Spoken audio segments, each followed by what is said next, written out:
যারা ইউটিউবে নতুন চ্যানেল খুলেছো তাদেরকেই আমি বলছি, তোমরা এই ভুলগুলো একদম করবে না যেই ভুলগুলো আমি করেছি। আমার করার পর আমার চ্যানেলে অনেকটা রিচ কমে গেছে। প্রথম দিকে আমি যখন ইউটিউবে চ্যানেল খুলেছিলাম, প্রথম যখন আমি ব্লগ ভিডিও শেয়ার করতাম, তখন আমার মোটামুটি বেশ ভালো ভিউজ আসতো আর বেশ ভালো কমেন্ট পেতাম, লাইক পেতাম, এমনকি সাবস্ক্রাইবারও আসতো। তো আমি প্রথমত সেগুলো জানতাম না, সেই কারণে আমি সেই ভুলগুলো করে ফেলেছি। তো এই ভুলগুলো যাতে তোমরা আর অন্যরা না করো, তার জন্য আজকে আমি এই ভিডিওটা তোমাদের সাথে করছি। তোমরা মনোযোগ সহকারে এই ভিডিওটা দেখো, আমার কথাগুলো শোনো। অবশ্যই নতুনদের অনেক অনেক হেল্পফুল হবে আশা করছি। তো প্রথমত সবাই আমার কথাগুলো শোনো, আর ভিডিওটা যদি ভালো লেগে থাকে একটা লাইক করবে, কমেন্ট করবে, আর বন্ধুদের মাঝে শেয়ার করে দিও। আর চ্যানেলটিকে অবশ্যই সাবস্ক্রাইব করে রেখো আমার নতুন নতুন আরও ভিডিও পাওয়ার জন্য। ঠিক আছে, তো চলো বেশি বকবক না করে ভিডিওটি শুরু করি। তো ইউটিউবে যখন নতুন চ্যানেল খুলছো, ভিডিও করছো, তো তোমাদের একটাই উদ্দেশ্য থাকবে যে রেগুলার ভিডিওতে নতুন নতুন কন্টেন্টের ভিডিও আনা। যে যেমন ভিডিও করতে চাও ঠিক সেরকম ধরনের ভিডিও করতে। এছাড়া 5 থেকে 6 মিনিট, প্রথম 5 থেকে 6 মিনিটের ভিডিও আনো, তারপরে 1 মিনিট 1.5 মিনিট করে বাড়াতে বাড়াতে 7 মিনিট, 8 মিনিট, 11 মিনিট, 12 মিনিট এরকম ভিডিও। প্রথম 4 মিনিট 5 মিনিটের ভিডিও আনলেই ঠিক আছে, তাহলে দর্শকরা একটু দেখবে। তারপরে তুমি যখন আস্তে আস্তে একটু উপর দিকে উঠবে, তখন ভিডিওটা একটু বাড়াবে, দেখবে তাতেও তোমার ভিডিও তখন দেখবে, তোমার ভিডিওর অনেকটা রিচ বাড়বে। এছাড়া এখন শর্ট ভিডিওয় প্রচুর পরিমাণে রিচ আছে, প্রচুর পরিমাণে শর্ট ভিডিও ভাইরাল হয়, অনেক অনেক দর্শকের সামনে আগে শর্ট ভিডিও পৌঁছায়। তো সেই জন্য দিনে না হলেও 10টা করে শর্ট ভিডিও দেবে, আর সেই পাশাপাশি একটা তো যে কোনো একটা নির্দিষ্ট টাইমে একটা বড় ভিডিওও দেবে। ঠিক আছে, তো দেখবে এতে করে চ্যানেলের অনেকটা রিচ বাড়বে এবং তোমার পক্ষে খুব ভালো হবে। তাহলে তুমি ইউটিউবে খুব তাড়াতাড়ি আর্নিং করতে পারবে, খুব একটা ভালো জায়গায় পৌঁছাতে পারবে। এই ভুলগুলো আমি করেছিলাম।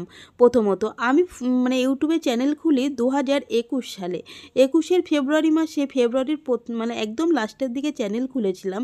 তো তারপরে আমি যখন প্রথম ভিডিও বানাই, আমার তো নিজস্ব কোনো ফোন ছিল না, আমার হাজব্যান্ডের ফোন ছিল। ও যখন কাজের সূত্রে বাইরে যেত তখন তো ফোনটা আমার হাতে থাকতো না, তখন আমি কোনো ভিডিও করতেও পারতাম না।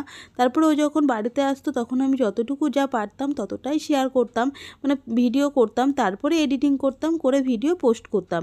এমনকি আমি রোজ ভিডিও দিতে পারতাম না। তোমরা কিন্তু একদম এই ভুলটা করবে না, ঠিক আছে? রেগুলার একটা নিয়ম করে রোজ ভিডিও ছাড়বে, দেখবে আপনি তোমাদের চ্যানেলে রিচ বাড়তে থাকবে এবং খুব ভালো হবে, সাবস্ক্রাইবার বাড়বে, ভিউজ বাড়বে। তো আমি প্রথমে এই ভুলগুলো করেছিলাম, করার পরে আমার আরও অনেক অনেক ভুল আছে, যেই ভুলের কারণে আজকে আমার চ্যানেলে অনেকটা রিচ কমে গেছে।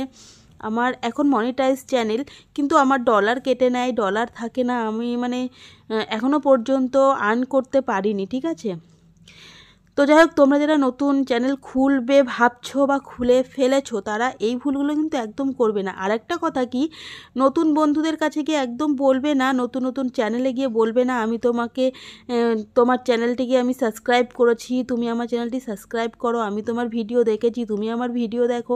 এই ধরনের কমেন্টগুলো তো একদমই করবে না, তাহলে তো তোমার চ্যানেলের রিচ একদমই কমে যাবে। যার ভালো লাগবে সে তোমার ভিডিও দেখবে, যার ভালো লাগবে না সে তোমার ভিডিও দেখবে না, স্কিপ করে চলে যাক। তবুও ভালো, কাউকে রিকোয়েস্ট করে জোর করে তোমার ভিডিও দেখানোর কোনো দরকার নেই, তোমার ভিডিও দেখার আরও অনেক অনেক লোক আছে। তাছাড়াও আর একটা কথা তোমাদেরকে বলতে চাই, সেটা হচ্ছে তুমি তোমার কোনো চেনাশোনা, কোনো রিলেটিভ বা বন্ধু বান্ধব, পাড়া প্রতিবেশী, কাউকে তো তোমার চ্যানেলটা শেয়ারই করবে না, কাউকে বলবেই না যে তুমি একটা চ্যানেল খুলেছো ইউটিউবে, তাহলে তারা তোমাকে রহস্য করে একদম মেরেই ফেলবে, তোমাকে উঠতেই দেবে না। এই ভুলগুলো আমার সাথে হয়েছিল, সেই কারণে আমি আজকে পাড়াতে বেরোতেও পারতাম না, আমি ভিডিও করতাম আমার নিজের মতন করে।